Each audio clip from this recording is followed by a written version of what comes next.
प्रिय छात्रों, स्वागत है आप लोग का हमारी आज की क्लास में। और हम लोग अपने मैथमेटिक्स की क्लासों को आगे बढ़ाते हुए पहुंच चुके हैं एक्सरसाइज 3.1 पर, ठीक है, 3.2 पर, जिसका नाम है निर्देशांक ज्यामिति। हम लोग पढ़ रहे हैं कोऑर्डिनेशन ज्योमेट्री या फिर निर्देशांक ज्यामिति।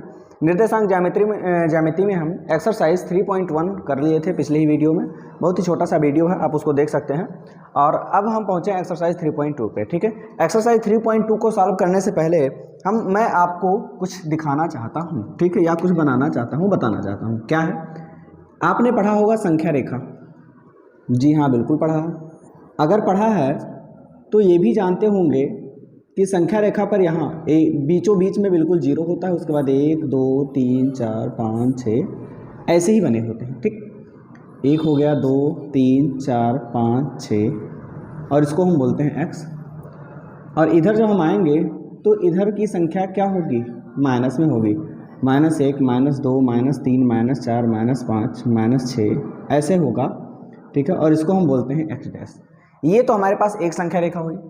अगर संख्या रेखा मान लीजिए कि दूसरी आपके पास कोई आ जाती है, कोई दूसरी संख्या रेखा आ जाती है। कैसी संख्या रेखा है, ये तो क्षैतिज थी और अगली जो संख्या रेखा आती है वो ऊर्ध्वाधर आ जाती है। ऊर्ध्वाधर का मतलब बिल्कुल इसके परपेंडिकुलर, क्या है, परपेंडिकुलर है, ठीक। अब जैसे मान लीजिए कि 1 2 3 4 5 6 1 2 3 4 5 6 ये हो गया y एक्सिस और इधर हो जाएगा y डैश। नीचे की तरफ आएंगे तो नीचे की तरफ जाते हैं तो क्या होता है, -1 -1 -2 -3 -4 -5 -6 -7 आगे आसान जैसे भी आपको ज़रूरत हो वैसा आप कर सकते हैं। अच्छा, अब क्या है कि यहाँ पर किसी भी बिंदु को दिखाने के लिए हम इसका प्रयोग करेंगे। मान लीजिए कि x के 4 y के 3 का प्रयोग करते हैं तो हमारे पास अंक हो जाएगा 4, 3, ठीक है। और किसी भी बिंदु को दिखाने के लिए कोई ना कोई निर्देशांक की आवश्यकता होती है। आपको इतना तो मालूम है कि एक पड़ी पाई है जिसको हम x अक्ष बोलते हैं, एक खड़ी पाई है जिसको हम क्या बोलते हैं, y अक्ष, ठीक है। अच्छा, ये जो पड़ी पाई है इसको हम भुज बोलते हैं। क्या बोलते हैं, भुज बोलते हैं, ठीक। और जो ये खड़ी पाई है इसको हम कोटि बोलते हैं। इसको हम क्या बोलते हैं, कोटि बोलते हैं। जो पड़ी पाई वो भुज और जो खड़ी पाई वो क्या है, कोटि है, ठीक। अच्छा, ये हो गया भुज और ये हो गया कोटि। और ये दोनों जहां मिलते हैं उसको हम बोल देते हैं मूल बिंदु। क्या बोलते हैं, मूल बिंदु बोल देते हैं। ये दोनों जहां मिलते हैं एक दूसरे से, जहां एक दूसरे को काटते हैं उसको हम क्या बोल देते हैं, मूल, ठीक। अच्छा, इस पूरे एरिया को हम बोल देते हैं कार्तीय तल। क्या बोल देते हैं, कार्तीय तल, ठीक है। ऐसा तल जहां हम क्या कर रहे हैं, संख्या रेखा के माध्यम से किसी निर्देशांक को दिखा रहे हैं जिस भी तल पर, उसको कार्तीय तल बोला जाता है, ठीक। ये हो गया मूल बिंदु। अच्छा, अब देख रहे हो कि कोई एक एकांक चीज थी, या मान लीजिए कि व्हाइट बोर्ड ही था। अब ये दोनों खड़ी और पड़ी पाइयों ने क्या किया है, अब इस व्हाइट बोर्ड को 4 भागों में बांट दिया। 1 2 3 4 भागों में बांट दिया। अब अगर 4 भागों में बांट दिया है तो इन चारों भाग को बोलते हैं हम चतुर्थांश। क्या बोलते हैं, चतुर्थांश। चतुर्थांश का मतलब, चतुर्थ का मतलब चौथा, अंश का मतलब भाग, 4 मतलब का चौथा भाग। तो पहला वाला जो होगा उसको हम बोलेंगे प्रथम चतुर्थांश। क्या हो जाएगा, प्रथम चतुर्थांश। और दूसरा वाला क्या होगा, द्वितीय चतुर्थांश, ठीक। तीसरा होगा आपके पास तृतीय चतुर्थांश और चौथा आपके पास होगा चतुर्थ चतुर्थांश,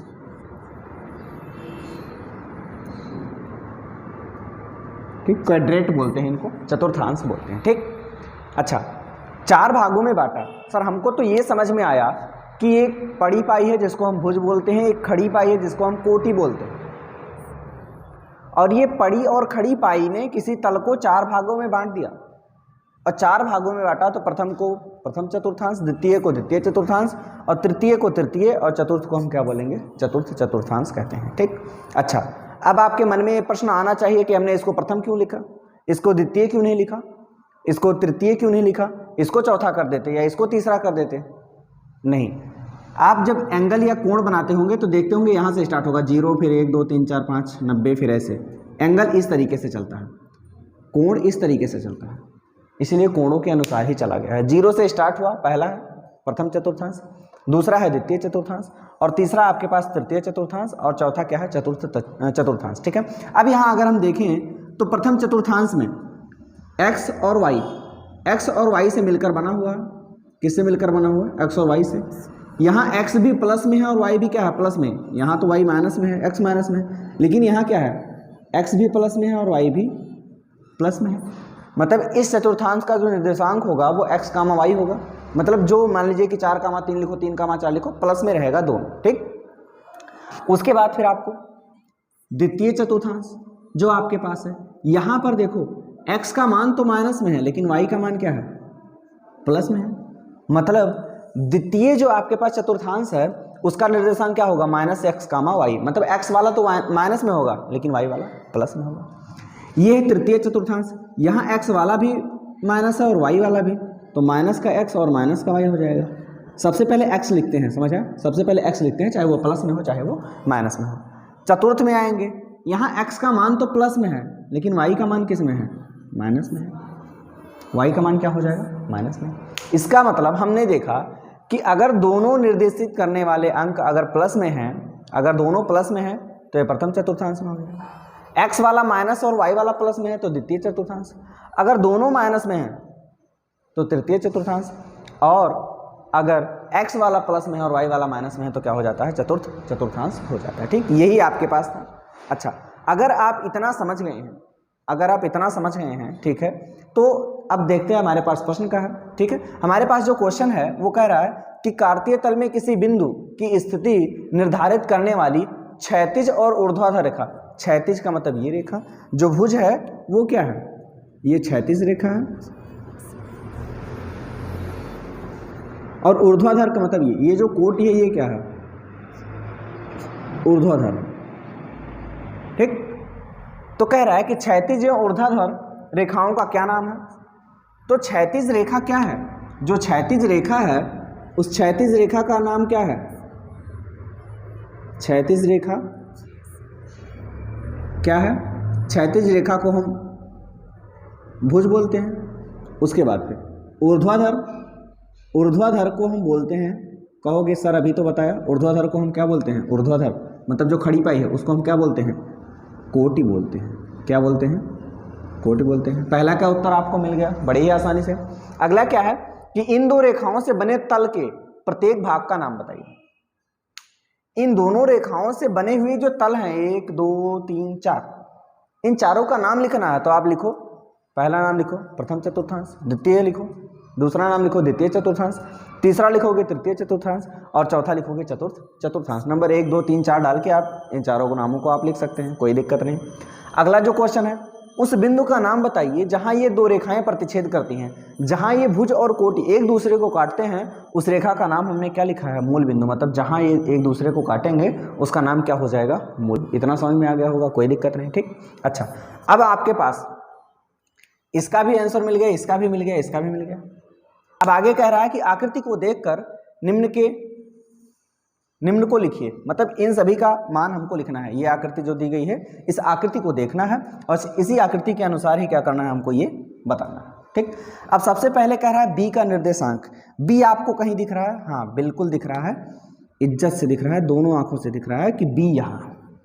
अगर इसका निर्देशांक लिखना होगा तो हमने कहा था निर्देशांक जब भी लिखते हैं तो पहले एक्स वाला लिखते हैं, उसके बाद वाई वाला लिखते हैं।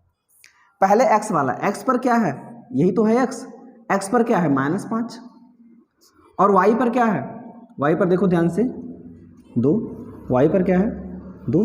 अर्थात b का निर्देशांक हो जाएगा -5, 2। भाई यहाँ तक क्या है? -5, मतलब x वाले पे -5, और ऊपर कितना गए? 2, तो y पर क्या हो गया? 2। अगला कह रहा है c का निर्देशांक। c का निर्देशांक, c कहाँ है? c यहाँ है। इसका निर्देशांक क्या होगा? ध्यान से देखो, सबसे पहले x वाला लिखेंगे, उसके बाद फिर क्या वाला? y वाला लिखेंगे। x वाले पर क्या है आपके पास? 5, और y वाले पर क्या है आपके पास? -5।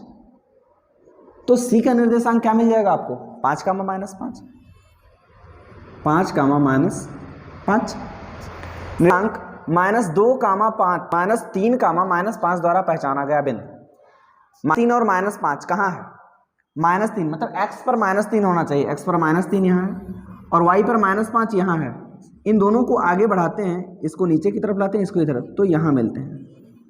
अर्थात -3 और -5 द्वारा पहचाना गया जो बिंदु आपके पास है वो क्या है, E है। E तो है, x पर क्या है -3 और y पर क्या है -5, तो पहले x वाला उसके बाद फिर y वाला लिख देते हैं, ये हो जाएगा आपके पास। निर्देशांक 2, -4 द्वारा पहचाना गया बिंदु, 2, -4 मतलब x पर +2 और y पर -4, x पर +2 ये है और y पर -4 ये, इसके द्वारा पहचाना गया जो बिंदु है वो क्या है, G है। इसके द्वारा पहचाना गया बिंदु क्या है, G है। ये आपको आंसर मिल गया। अगला कह रहा है D का भुज, बिंदु D यहाँ है, इसका भुज देखो x पर कितना गया है, 6 गया है, तो D का भुज क्या है, 6 हो गया। बिंदु H की कोटि, बिंदु H कहाँ है, बिंदु H यहाँ है, इसकी कोटि कहाँ है, मतलब y वाली वैल्यू, कोटि का मतलब y वाली वैल्यू क्या है आपके पास, -3 हो जाएगा। बिंदु L का निर्देशांक, बिंदु L का निर्देशांक देखो y पर तो गया है लेकिन इधर नहीं गया, इधर जाने का मतलब x पर गया, x पर नहीं गया, y पर तो गया है और x पर नहीं गया, तो x पर क्या हो जाएगा 0, x पर क्या हो गया है 0, यहाँ क्या है 0, और y पर कितना गया है 5, तो ये हो जाएगा L का निर्देशांक हो जाएगा 0, 5, x पर कहीं नहीं गया, ना तो आगे की तरफ ना तो पीछे की तरफ, तो x का मान 0 हो जाएगा और y पर ऊपर की तरफ कितना गया 5, तो y का मान हो जाएगा। बिंदु M का निर्देशांक, M कहाँ है आपके पास, M ये है।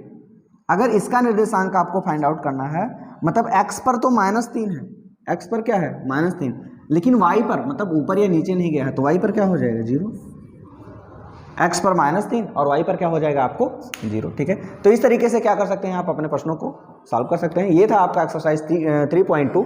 ठीक है, बढ़ते हैं अगली एक्सरसाइज की तरफ, देखते हैं अगले एक्सरसाइज में क्या है। अगले एक्सरसाइज में ही इसी का प्रयोग होने वाला है। अगर ये आप बेहतर तरीके से समझ गए हैं तो ये पूरे को हम बोलते हैं कार्तीय तल। कार्तीय तल को भुज और कोटि मिलकर क्या करते हैं, 4 भागों में बांटते हैं। पहले को प्रथम चतुर्थांश, द्वितीय को द्वितीय चतुर्थांश और तीसरे को तृतीय और चौथे को चतुर्थ चतुर्थांश कहते हैं। सभी का निर्देशांक जहां एक दूसरे को काटते हैं उसको हम क्या बोलते हैं, मूल बिंदु काटते हैं। ठीक है, तो मिलते हैं अगले एक्सरसाइज के साथ।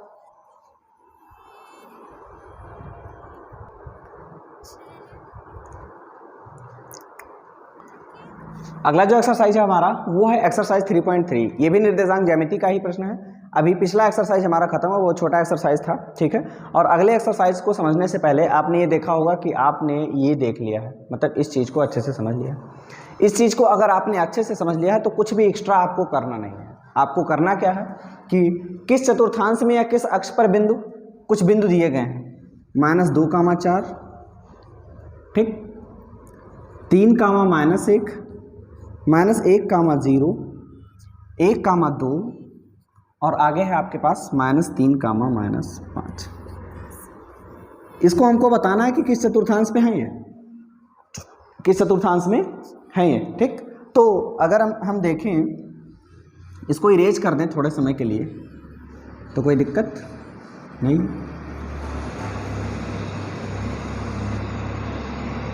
चतुर्थांश आप जान ही गए हैं कि कौन सा चतुर्थांश कौन सा है।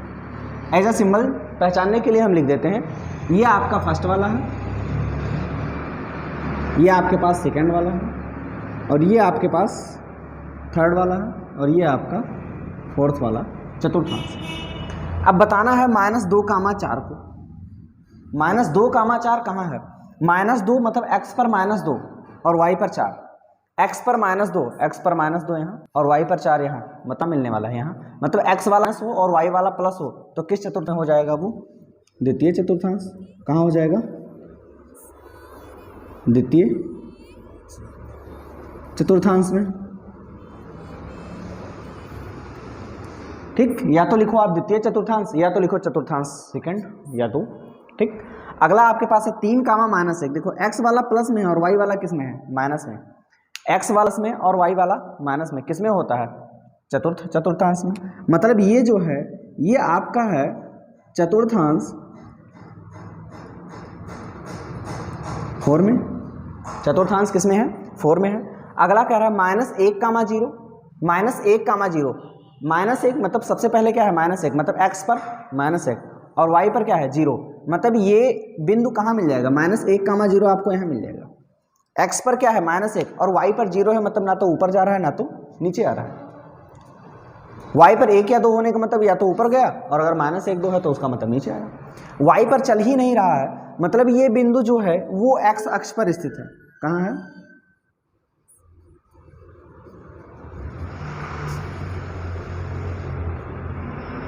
x अक्ष पर स्थित है। आगे आपके पास 1, 2, मतलब x पर 1 और y पर 2 दोनों प्लस, अगर दोनों प्लस हैं तो क्या हो जाएगा, प्रथम चतुर्थांश।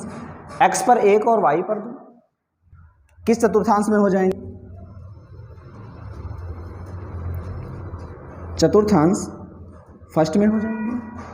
अगला कह रहा है -3, -5, मतलब x भी माइनस और y भी माइनस, x भी माइनस हो और y भी माइनस हो, ऐसा किस चतुर्थांश में है, तृतीय या चतुर्थांश थर्ड में है। किस में है, चतुर्थांश थर्ड में है। अगर इनको हमको सत्यापित करना हो या इसमें दिखाना हो तो कैसे दिखाएंगे, सबसे पहले है -2, 4, मतलब x पर हमको -2 ढूंढना है और y पर 4। x ये वाला x है और इस पर -2 ढूंढना है, मतलब ये मिल गया, और y पर हमको क्या ढूंढना है, 4, तो y पर 4 ये मिला। अगर हम इन दोनों को आगे बढ़ाते हैं ऐसे तो यहाँ एक बिंदु मिल जाएगा और ये बिंदु हो जाएगा -2, 4, मतलब x पर -2 और y पर क्या मिला, 4।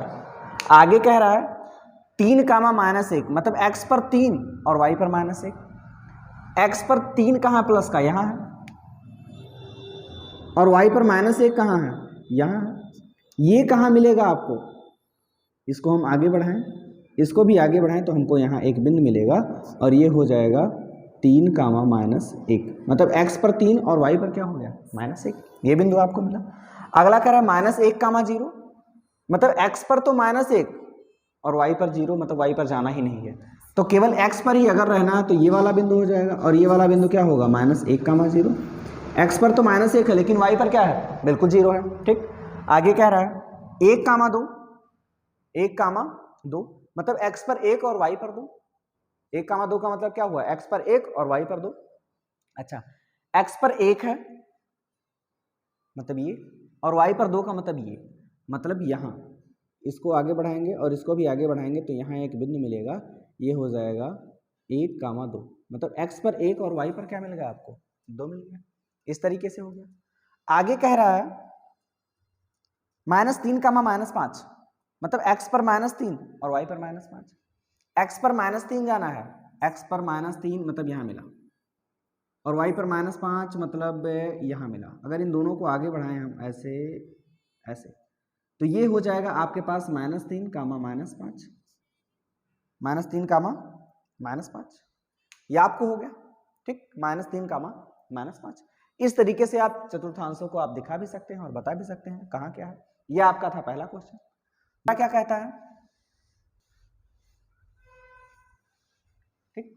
दूसरा क्वेश्चन ये कहता है कि अक्षों की दूरी का उपयुक्त एकक लेकर नीचे सारणी में दिए गए बिंदुओं को तल पर आलेखित कीजिए। मतलब क्या करना है, इसको हमको तल पर बताना है कि क्या, तल पर क्या बताना है, ठीक है, दर्शाना है इसको। अब देखिए, अगर इसको कार्तीय तल पर दिखाना है, ठीक है, तो मान लीजिए कि आपके पास बिल्कुल एक क्लीन डायग्राम बना लेते हैं, एक साफ सुथरा, क्योंकि अभी ये बड़ा गंदा हो चुका है। मान लीजिए कि आपके पास मैं बना लूं अगर कुछ ऐसा और कुछ ऐसा, एक, 2, 3, 4, 5, 6, ये x हुआ और इधर x डैश हो जाएगा, ठीक, -1, -2, -5, ठीक। आगे क्या है, ये आपके पास है y और ये आपके पास है y डैश, 1, 2, 3, 4, 5, 6, 7, 8, 9, 1, 2, 3, 4, 5, 6, 7, 8, 9, और नीचे की तरफ आएंगे -1, -2, -3, -4, -5, -6, समझ गए हैं, कुछ करना अलग से नहीं है। इसको हमको यहाँ आलेखित करना है, मतलब यहाँ दिखाना है। सबसे पहले क्या आपके पास है, पहला जो बिंदु है वो पहला बिंदु आपको है -2, 8 मतलब x पर -2 और y पर क्या है 8। x पर -2 यहाँ है और y पर 8 कहाँ है यहाँ है। अगर इन दोनों को हम आगे बढ़ाएं तो आगे बढ़ाने पर हमको ये बिंदु मिलने वाला है। मतलब -2, 8 -2, 8 और ये हो किस चतुर्थांश में हो जाएगा, ये सेकंड वाले में हो जाएगा, सेकंड वाले चतुर्थांश में हो जाएगा। आपको केवल इसको लिखने के बाद, प्रश्न को लिखने के बाद केवल यही फिगर बनाना है, इसी में दर्शाना है। ठीक, मतलब यहां जो बिंदु मिलेगा आपको वो मिलेगा -2, 8। आगे कह रहा है आपके पास -1, 7 मतलब x पर तो -1 और y पर कितना 7, x पर -1 और y पर कितना 7 मतलब यहां मिलने वाला है ये बिंदु मिलने वाला है और ये बिंदु है -1, 7 x पर -1 और y पर क्या है 7 और आगे कह रहा है 0, 1.25 मतलब x पर 0 जाना है और y पर कितना जाना है 1.25। x पर 0 मतलब ना तो उधर जाना है ना तो इधर आना है और y पर 1.25 वो भी माइनस का है 1.25 माइनस का 1.25 है। ठीक, माइनस का 1.25 एक यहाँ है, इसके बाद 1.25 कहीं यहाँ हो सकता है। x पर हमको नहीं जाना मतलब ना तो उधर जाना है ना तो इधर, तो ये हो जाएगा -0, -1.25 x पर 0 और y पर 1.25 ये आपका निर्देशांक हो जाएगा। आगे कह रहा है 1, 3 मतलब x पर तो 1 जाना है और y पर कितना जाना है 3, तो x पर 1 यहाँ है प्लस का और y पर 3 कहाँ है यहाँ। इन दोनों को अगर हम मिला देंगे तो यहाँ आपको निर्देशांक मिल जाएगा और ये हो जाएगा 1, 3 1, क्या हो जाएगा 3 हो जाएगा। आगे है 3, -1 मतलब x पर 3 और y पर क्या है -1। x पर 3 यहाँ है और y पर -1 कहाँ है यहाँ है। इन दोनों को अगर हम आगे बढ़ा दें तो हमको यहाँ एक बिंदु मिल जाएगा और ये हो जाएगा 3, इस तरीके से क्या कर सकते हैं, इस सारणी में जो भी निर्देशांक आपको दिए इस निर्देशांक को क्या कर सकते हैं दर्शा सकते हैं या बता सकते हैं। इसी के साथ खत्म होता है आपका ये चैप्टर और अगले वीडियो में अगले चैप्टर के साथ मिलेंगे। तब तक के लिए आप लोग हंसते मुस्कुराते रहिए, अपने और अपनों का ख्याल रखिए। धन्यवाद।